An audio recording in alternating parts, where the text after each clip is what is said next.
Assalamualaikum warahmatullahi wabarakatuh dan selamat sejahtera. Berjumpa lagi dengan cikgu dalam mata pelajaran Bahasa Melayu tahun 6. Tajuk kita pada hari ini, damanya teratak hamba. Baiklah murid-murid sekalian, sebelum kita meneruskan pembelajaran kita pada hari ini, marilah kita sama-sama melihat standard pembelajaran yang terlibat, iaitu 1.6.1. Berbicara untuk mendapatkan maklumat tersurat dan tersirat untuk membuat rumusan dengan betul secara bertata susila. Baiklah murid-murid sekalian, untuk aktiviti yang pertama pada hari ini, kita perlu meneliti maklumat. Kamu boleh rujuk gambar grafik ini dalam buku teks kamu, halaman 131 ya. Okey, maklumat apakah yang perlu kita teliti? Iaitu maklumat tersurat dan maklumat tersirat. Maklumat tersurat bermaksud maklumat yang terdapat dalam soalan. Manakala maklumat tersirat pula, maklumat yang tidak disampaikan secara terus terang dan kamu perlu fikirkan maklumat tersebut ya. Okey, mari kita sama-sama melihat info yang terdapat dalam buku teks 131 ini ya. Okey, tajuk kita pada hari ini, damanya teratak hamba. Kita sama-sama membacanya.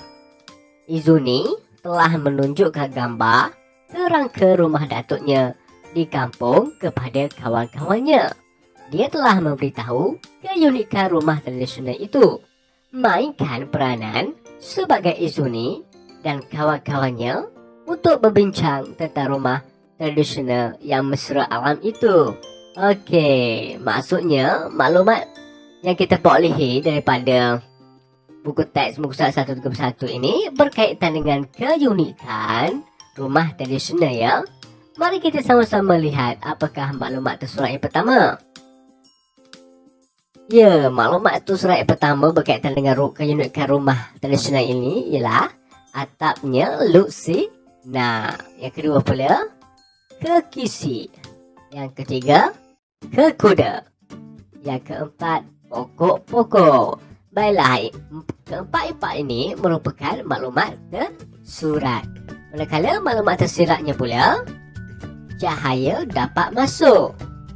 Yang kedua, kekisi tidak membakar udara. Seterusnya, udara panas keluar melalui ruang antara kekuda dengan bumbung. Seterusnya, pokok ditanam untuk menyerap haba. Baiklah, maklumat tersirat ini kita boleh simpulkan bahawa maklumat tersirat merupakan perincian atau huraian kepada maklumat tersurat. Baiklah murid-murid sekalian, seterusnya kita balik kepada aktiviti yang kedua, iaitu memindahkan maklumat. Okey, tadi kita telah berbincang berkaitan dengan maklumat tersurat dan maklumat tersirat. Sekarang kita akan pindahkan maklumat itu di dalam bentuk jadual seperti ini ya. Baiklah, maklumat tersurat yang pertama tadi, atap luksina dipasang. Jadi maklumat tersiratnya kita boleh perincikan seperti ini, membolehkan cahaya masuk ke dalam rumah dan menjadi cerah. Itulah sebab kenapa atap rumah tradisional tadi luksina ya. Seterusnya maklumat yang kedua pula, iaitu tersurat, kekisi dipasang di bahagian tingkap. Manakala maklumat tersiratnya pula supaya tidak membakar udara panas. Yang ketiga pula, kekuda dipasang pada bahagian bumbung. Maklumat tersiratnya pula membolehkan udara panas keluar melalui ruang antara kekuda dan bumbung. Yang keempat pula, pokok-pokok ditanam di luar rumah. Maklumat tersirat yang terakhir, iaitu perincian kepada maklumat tersirat yang keempat ini untuk menyerap haba dan meredupkan lagi kawasan rumah.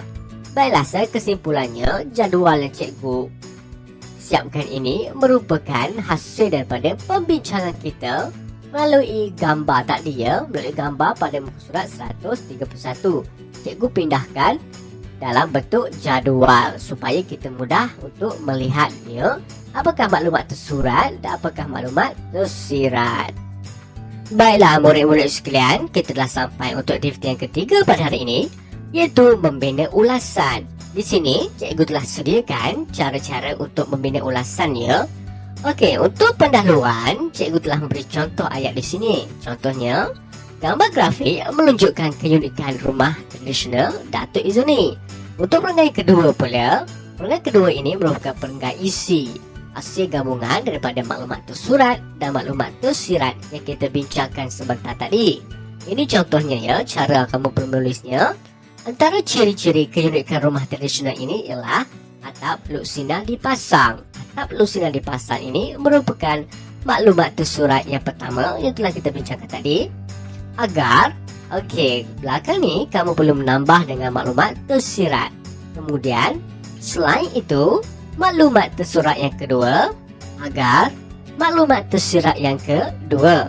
Dan kamu perlu sambung pula, di samping itu, maklumat tersurat yang ketiga, bagi maklumat tersirat yang ketiga.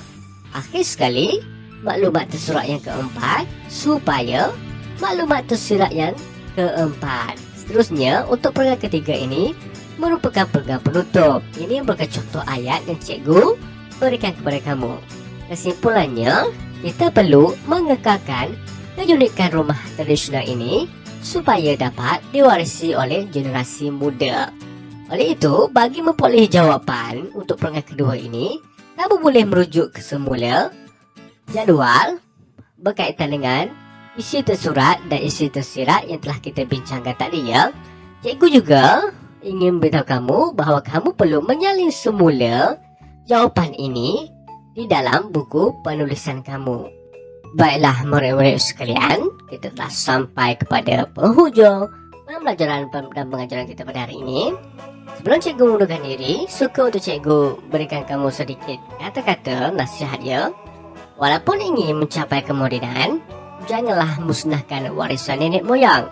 Ini bermaksud walaupun kita atau negara kita menuju ke arah era kemodenan, tetapi kita perlulah sentiasa memelihara warisan nenek moyang kita supaya warisan tersebut tidak dimusnahkan, kerana warisan tersebut tidak boleh dibeli atau digantikan dengan wang ringgit.